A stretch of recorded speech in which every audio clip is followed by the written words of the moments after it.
Assalamualaikum warahmatullahi wabarakatuh. Perkenalkan, kami dari kelompok 3 dari kelas TF 4301. Pada kesempatan kali ini, kami akan mempresentasikan karya tulis bahasa Indonesia yang berjudul Smart Base untuk penumpang pesawat. Presentasi kali ini akan dibawakan oleh Faiz Widra Mermansyah, Santika Ratna Dewita, Muhammad Irawan Nuki, dan Indra Cikal. Kali ini saya akan membahas tentang pendahuluan. Pada zaman yang serba canggih, peranan teknologi sangatlah penting, terutama untuk membantu pekerjaan manusia. Smart Place atau dalam bahasa Indonesia gelang pintar, alat ini menggunakan sistem yang berbasis Global Position System atau yang sering kita sebut dengan GPS. Alat ini dapat memberikan informasi posisi, kecepatan, dan waktu secara akurat. Teknologi tersebut memiliki berbagai manfaat seperti mempermudah pekerjaan tim pencari korban serta memajukan teknologi di Indonesia. Mengingat teknologi pengaplikasian GPS sangatlah luas, pembahasan Smart Place akan dibatasi seputar penumpang pesawat terbang. Adapun rumusan masalah yaitu bagaimana cara Smart Place untuk penumpang pesawat dan apa saja teknologi yang digunakan pada Smart Place untuk penumpang pesawat. Adapun tujuan dari rumusan masalah tersebut, yaitu memaparkan cara kerja dari teknologi Smart Place untuk penumpang pesawat, serta menganalisis teknologi yang digunakan pada Smart Place untuk penumpang pesawat. Penelitian ini menggunakan metode deskriptif, karena penelitian ini menjelaskan cara untuk Smart Bases bekerja, sehingga dapat dioperasikan dengan baik dan benar, serta kelayakan teknologi tersebut. Oleh karena itu, metode deskriptif baik untuk digunakan dalam metode penulisan. Akan menjelaskan tentang yang pertama pengertian dari GPS. GPS atau Global Positioning System adalah suatu sistem navigasi menggunakan 24 satelit yang mengelilingi bumi sehingga penerima-penerima sinyal di permukaan bumi dapat menangkap sinyalnya. GPS mengirimkan sinyal gelombang mikro ke bumi. Sinyal ini diterima oleh penerima di permukaan bumi, lalu dan digunakan untuk menentukan letak, kecepatan, arah, dan waktu yang dicari tadi lewat satelit itu. Kemudian satelit GPS secara kontinu mengirim sinyal radio digital yang mengandung data lokasi satelit dan waktu pada penerima yang berhubungan. Satelit GPS ini dilengkapi dengan jam atom yang mempunyai ketepatan waktu 1/1 juta detik. Berdasarkan informasi itu, stasiun penerima mengetahui berapa lama waktu yang digunakan untuk mengirim sinyal sampai kepada penerima di bumi. Semakin lama waktu yang digunakan untuk sampai ke penerima, berarti semakin jauh posisi satelit dari stasiun penerima. Itu menurut Rifai dalam jurnalnya tahun 2013. Cara kerja GPS. Dalam bukunya, Wijaya pada tahun 2011 menerangkan bahwa pesawat penerima GPS menggunakan sinyal satelit untuk melakukan triangulasi posisi yang hendak ditentukan dengan cara mengukur lama perjalanan waktu sinyal yang dikirimkan oleh satelit, kemudian mengalihkannya dengan kecepatan cahaya untuk menentukan secara tepat berapa jauh pesawat penerima GPS dari setiap satelit. Kemudian dengan mengunci sinyal yang ditransmit oleh satelit minimum 3 sinyal dari sinyal yang berbeda, pesawat penerima GPS dapat menghitung atau menentukan posisi tempat sebuah titik, yaitu posisi lintang dan bujur bumi.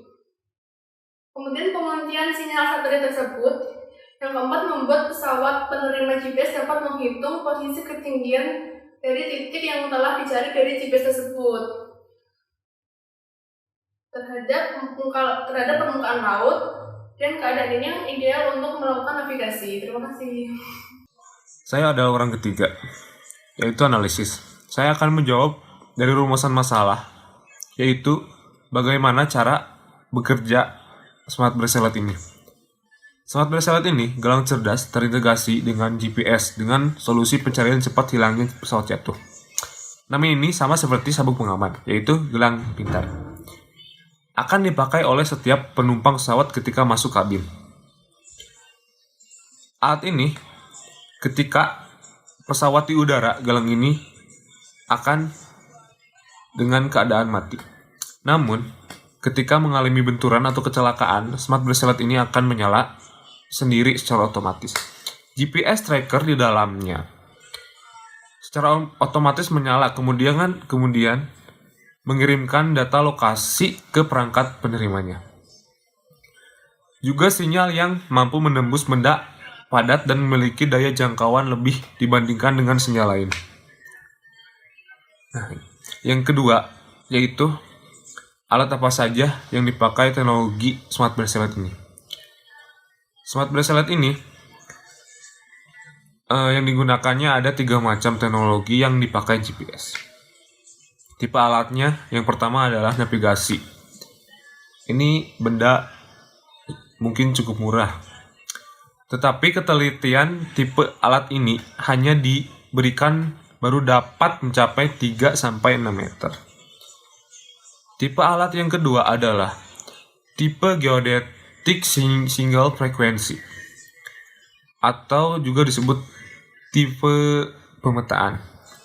Biasanya digunakan dalam survei dan pemetaan yang dibutuhkan ketelitian dalam proses sekitar sentimeter sampai desimeter. Yang terakhir adalah geodetic dual frequency. Fungsi yang dapat memberikan ketelitian posisi hingga mencapai milimeter. Sekian dari saya. Mohon maaf jika ada kesalahan. Wassalamualaikum warahmatullahi wabarakatuh. Ya. Oke, kita langsung masuk aja kepada presentasinya. Jadi saya ini akan mempresentasikan bagian penutup, di mana dalam penutup itu yang pertama ada simpulan. Nah, dari presentasi teman-teman saya yang sebelumnya, itu dapat ditarik kesimpulan bahwa Smart Bracelet ini menerapkan teknologi berbasis satelit yang namanya itu Global Positioning System atau biasa kita singkat tuh GPS. Nah, dalam menentukan posisi sebuah objek, GPS itu membutuhkan paling sedikit 3 satelit gitu ya. Nah, semakin banyak satelitnya, itu semakin akurat informasi yang diberikan. Nah, untuk cara kerjanya, jadi ketika satelit GPS mengorbit bumi, dia akan mentransmisikan kode-kode unik berupa kode-kode unik yang memuat informasi mengenai posisi sebuah objek atau dalam kasus ini yaitu posisi si pengguna Smart Bracelet-nya. Nah, kemudian informasi tersebut bisa diberikan kepada pihak maskapai sehingga ketika kecelakaan pesawat terjadi, pihak maskapai dapat mengevakuasi korban secara cepat dan efisien. Kemudian untuk saran dari kami sendiri, kami memiliki 2 saran untuk pihak maskapai. Kami harap pihak maskapai dapat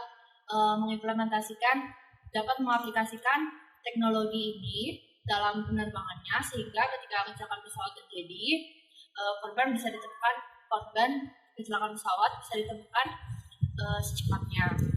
Kemudian saran yang selanjutnya adalah saran yang kami berikan untuk penulis selanjutnya. Kami harap penulis selanjutnya itu dapat membahas penerapan Smart Bracelet dalam jenis transportasi yang lain, karena kami hanya membahas transportasi udara khususnya pesawat. Jadi kami harap penulis selanjutnya dapat membahas penerapan Smart Bracelet untuk transportasi lain seperti transportasi laut.